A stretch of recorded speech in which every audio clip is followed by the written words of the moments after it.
In Brazil, the government is struggling to contain problems on multiple fronts. As a corruption scandal threatens to engulf President Dilma Rousseff's administration, the economies are also going downhill. But that is not only being felt in Brazil. It's also being felt by Brazilians here. Ken Aragaki reports from New York City. Many Brazilians are angry with the Rousseff administration, accused of mismanagement of the economy and corruption scandals involving the oil giant Petrobras. They are taken to the streets. Far away in New York, these Brazilians are also angry.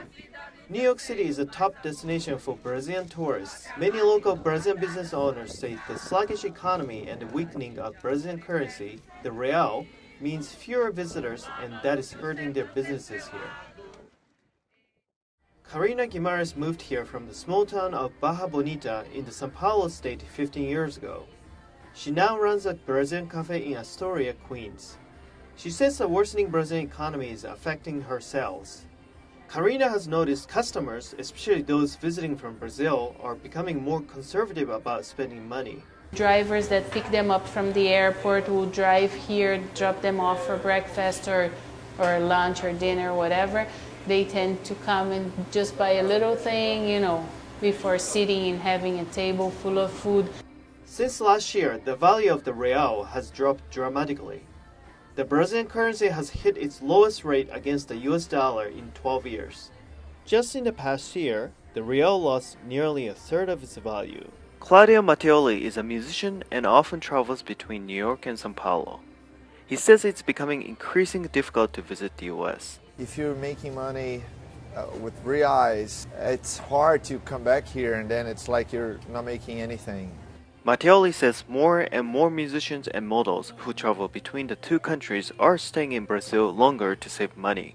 It is too early to know exactly how much the number of Brazilians visiting New York has dropped, but experts predict it will keep falling throughout the year, and the impact will be felt by the local economy.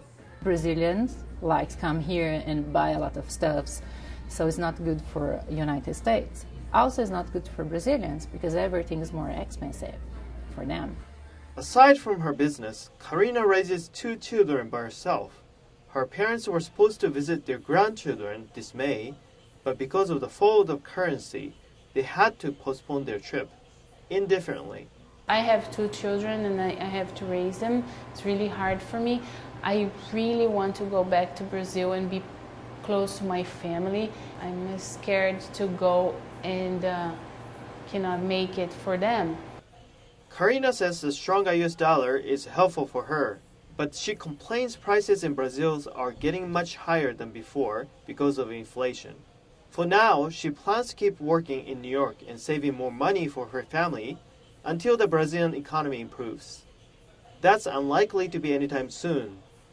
This is Ken Aragaki from Astoria, Queens.